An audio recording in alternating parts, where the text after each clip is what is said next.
Hello, everyone, and welcome to another episode of our Lunchtime Linkup Series, where we bring on members of the DivInc community to talk about how they're impacting the tech ecosystem with diversity, equity, and inclusion as their guide. I'm your host, Sharice Luter, and we are in the middle of our Meet the Founder series, where we are introducing our community to our social justice tech cohort for the spring 2022 semester. And today, we have one of our SJI cohort members from UInclude, Toshe Toshe Ayo-Ariyo. She is here to talk about her company, and I'm not going to introduce her. She's going to introduce herself, and so I'm going to just turn it over to her. And Toshe, let's just get into it. Go. Yes, thank you, Cherise. Hi, everyone. My name is Toshe Ayo-Ariyo. I am the co-founder of UInclude, and we are increasing workplace diversity and improving hiring efficacy by helping employers write inclusive language. And so our core product is a text editor that uses machine learning algorithms to identify biased language and recruitment material that is deterring for underrepresented groups. And the whole premise is that there are certain words that we use on a regular basis that are actually like deterring and off-putting for people of color, for women, for people with disabilities, and so on. And so our goal is really to help employers identify that language, educate them on what that language is, and give them the opportunity to remove that language and create content that is inclusive and inviting for all people. Now, I will say the first time I heard about the idea of there being um, language that's used in job descriptions and even during the application process, that there's specific language that could be triggering or could be discriminatory. I really started thinking through, like, well, what's an example of that? And for those who understand the concept but may not know exactly, like, perfect example, could you give us an idea of what you're talking about when you say things that are language that's not inclusive for job applicants? Yeah, that's a great question. It's something that we definitely get a lot. The language that we use is so powerful, right? It can be the difference. Well, in our case, it can be the difference between someone deciding to apply for a role and not applying for a role, or someone perceiving a sense of belonging in the role or not perceiving a sense of belonging in the role. So, if we take gender bias as an example, Mhm. um, the the basis of that is the fact that there are certain words that are associated with gender stereotypes about men or about women. So an example of a couple of words that are associated with gender stereotypes about men are the words like challenge and dominant or dominance, or even the word strategy, right? And the idea is that the use of those words in job descriptions, the use of words that are associated with stereotypes about men or masculine coded, is actually deterring for women. So if a job description is dominated with masculine language, there was a study that was in years ago, but the study found that women are less inclined to apply for the role because they find it less appealing and they have a low, or they perceive they perceive that they will not find a sense of belonging in that role. Right. Yeah. And so, with that, what is it that you do to help employers be able to change that and actually make steps to be more inclusive, even in the language that they're using? Yeah, so well, the key thing is creating a product that alerts them of every instance of biased language in their job descriptions or in their recruitment material in general. And so one thing that we do is either leverage existing research, existing scientific research, or conduct our own scientific research to kind of Mhm. explore and create some sort of word bank of the language that is proven to be deterring and unappealing for certain underrepresented groups. And so yeah, I think that is essentially what we do, right? We're the gap between the research and the actual product and tool that helps them to do that in a way that is scalable. Yeah. So, do you make resources available to them? Do you actually do consults? How is it that you kind of really walk them through? Because I feel like some people, may need to even be convinced that it is biased language. Let's be honest. And then once they can see it, don't exactly know what they should do. So do you help guide them through that, or are there? Yeah, what exactly? I'll stop talking. I'll let you answer. Yeah, that's an interesting question. I think what we do is like all in our product, right? And so essentially, what our product does is takes the findings from existing research, like I explained before, right? Right, So right. in that research paper, there was a list of words that are associated with masculinity, words that are associated with femininity, and those are words that are also proven to again be deterring for women, right? So we take that language, we integrate it into our product, and our product is a machine learning algorithm that is able to identify all of that language when a user pastes their job description into our tool. Ah, And so when that job description is pasted, the user will see all of the bias and deterring terms highlighted. And a huge part of our tool is also like that educational aspect, right? We want to alert you of the word, but we also want to tell you why, right? We right. want to explain whether it's gender bias or has like racially exclusive undertones. We also want to educate you on what impact it may have on a wide set of job seekers. And then we also want to give you the opportunity to change that word, right? So in our product, in our tool, um, say the word challenge comes up as a Mhm. word that is biased, we'll say, hey, this is a gender biased word. It can be deterring for women applicants or non binary applicants. And in order to sort of make your job description more gender neutral, consider replacing this biased word with a word that is um, gender neutral. And then we'll have a list of like 5 to 7 words that they can choose from to replace that bias and deterring term. And the goal is to like just have a job description that is as inclusive as possible, as neutral as possible, so that you or the user is drawing in um, as many well, yeah, the user is drawing in a large volume of candidates and a large volume of diverse candidates as well. And so in our product, they'll also see an inclusion score, which communicates how overall inclusive their job description is. And of course, the higher the score, the more likely the user is to receive more applicants in general, but particularly receive applicants from underrepresented groups. Okay, so kind of spell check, but for racism or sexism. Yeah, we say like the Grammarly for bias. Yes, Grammarly Grammarly, for yes. inclusive See, I'm of the spell check age, I guess. writing. Yeah, Grammarly for bias, yes. Yeah. You mentioned a couple of times that you definitely back your suggestions and the way that you guide your customers with science and with studies. And I do know recently you were a part of, or you conducted your own, and I'd love to hear about that, and how you facilitated that, and then also from those key takeaways, did that inform how you move forward with the company? Absolutely. Yeah. Yes. So everything that we do is rooted in data and rooted in scientific research, rooted in um, psychological research as well. Mhm.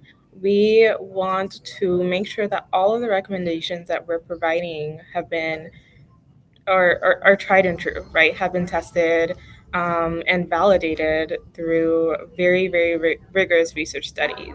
And we do that, like I mentioned earlier, either by leveraging existing scientific research studies or conducting our own research studies.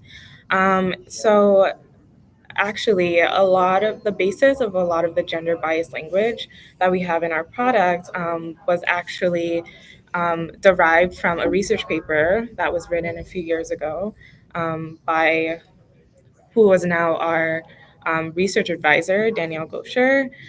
who basically, her and her peers who wrote that research paper essentially engendered the whole anti-bias tech industry. They literally started this whole world, this whole space that we're kind of operating in right now. Right. And I sent her an email when we first started and had the idea, and so I was really excited that we were able to convince her to work with us.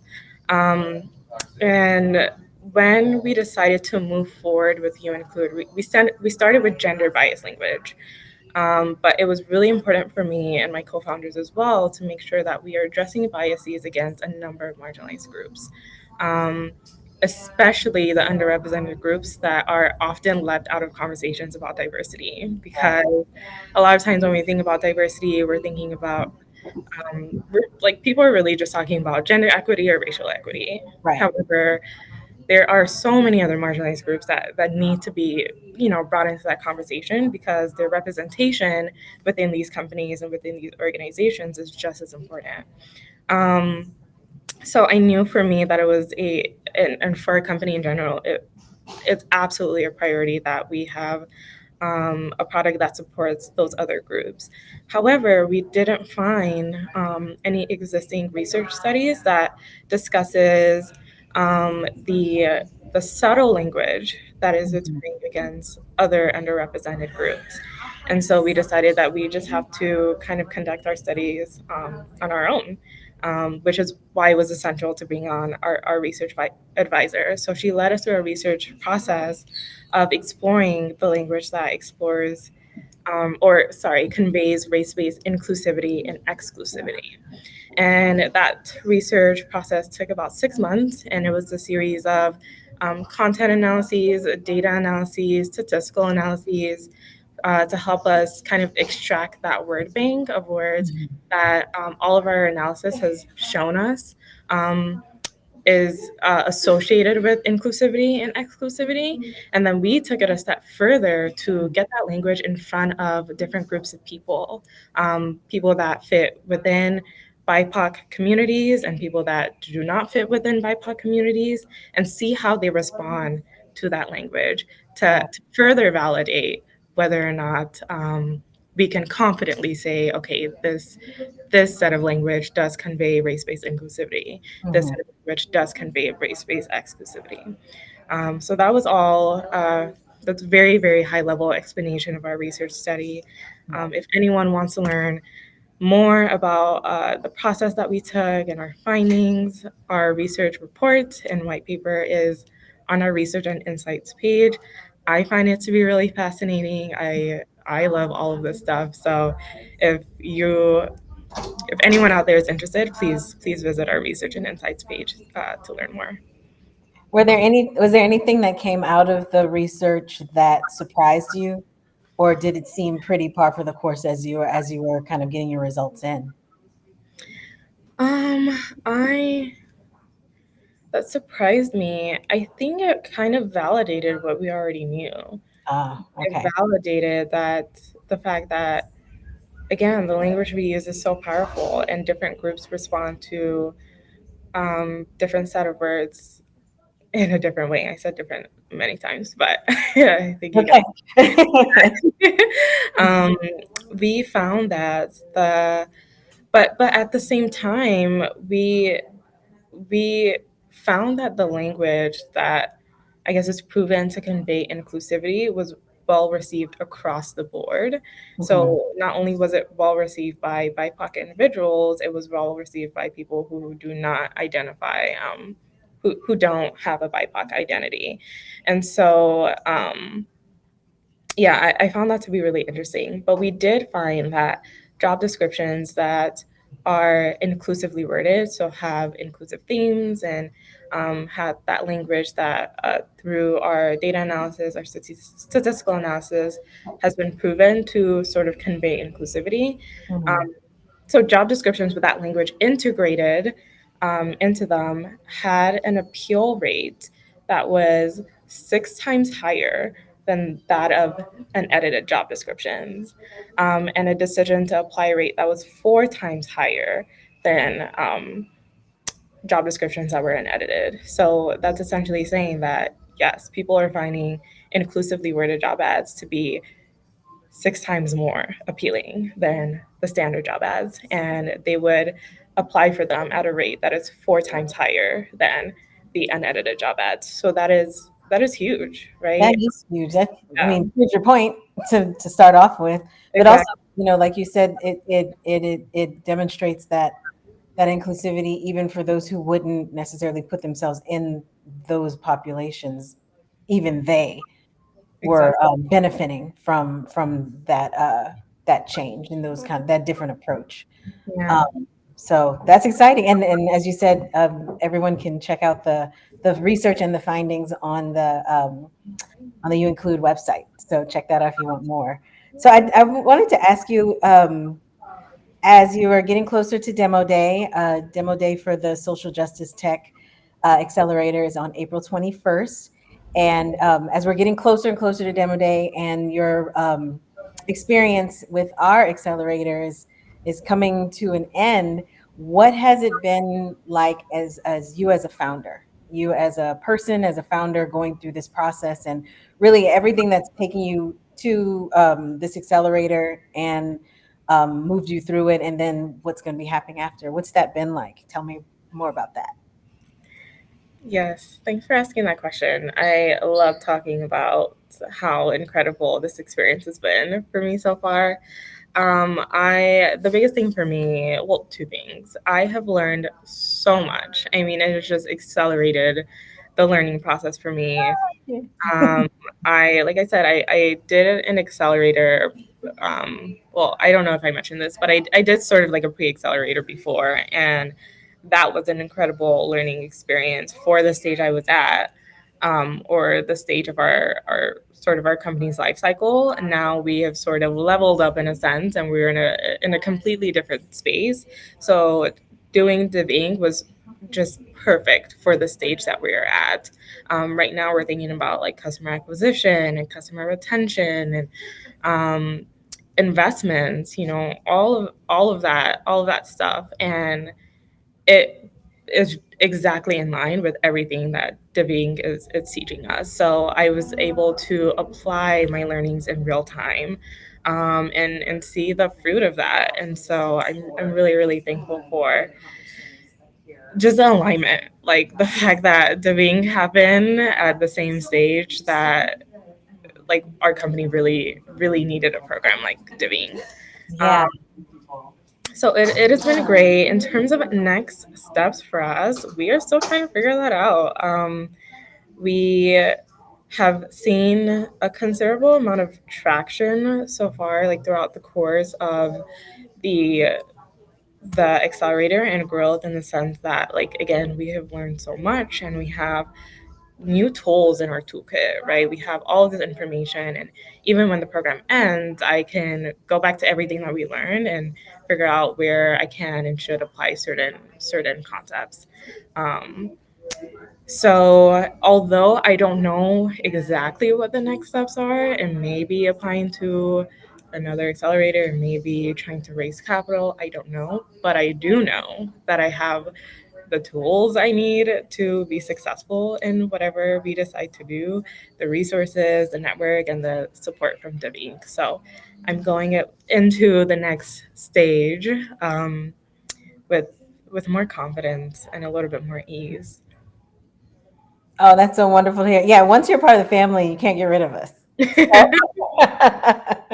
um, But speaking of family, I mean, as everyone knows, our cohorts, it's a family group that we create within the member companies, and we're very intentional when it comes to putting together the group to make sure that collaboration is a big part of the process and the experience that our cohort members have in our accelerator. So what's it been like going through this with your fellow cohort members? Oh, I think that was the second point I was supposed to make, but I forgot. Oh, To make. perfect. I just guided you into it. Look at that. Yeah, because I said one thing. Oh, I said two things, and I only said that one. But the second thing was the people. I mean, from the DivInc staff to my cohort members, it has been an incredible process in that everyone has just been so supportive. I don't even have to ask, and someone is already sending me resources or something to think about, something to consider. Like it, it has been great from that perspective. I know that I have people who are going through this process with me who also want me to win. Like we really do want each other to win, and that is reflected in the way that we just help and support each other.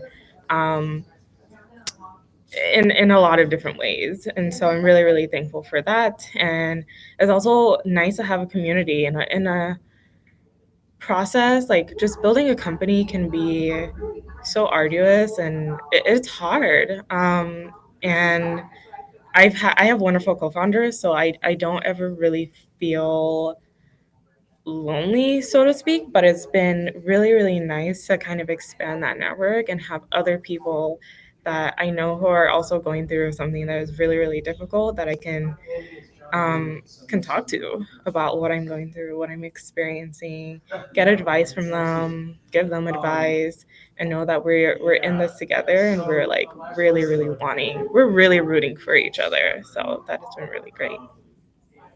That's wonderful to hear. That is really wonderful to hear.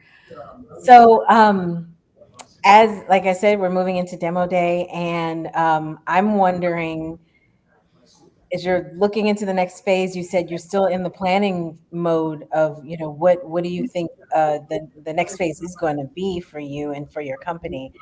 And I do believe I heard that a pilot is a part of something that you're working on, and I'd love to hear a little bit more about that. And also, how can we as a community support you? We as you move into demo day and beyond, because um, you are, like I said, you're a part of the family now, and so we as a community want to make sure that we're doing what we can to bring you to the next phase and you can finish strong. So tell me about the pilot, and then how can we support you? How can we be there for you?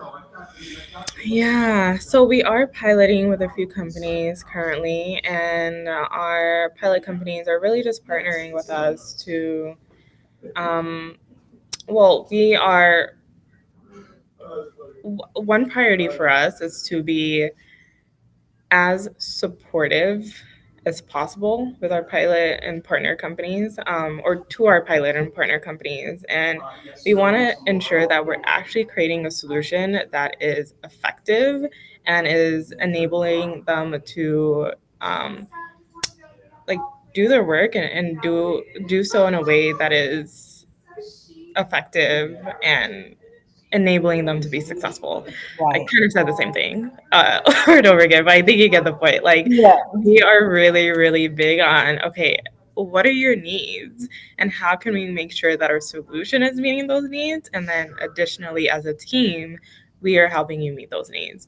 And Hmm. so that's why piloting is so important to us, to partner with these companies, one, to provide them with the solution, for them to test out over a period of time, and to sort of measure, like how measure and track efficacy, and get their feedback as well. Like it's a very symbiotic relationship, right? We're Yeah. providing you with this product that we know is effective, right? But let us and let us see how that is sort of playing out in your world, right? And at the same time, you are providing us with feedback that is super valuable, and helping us iterate this product and improve the product so that we are creating a solution that is even stronger, and even more effective for a wider range of people.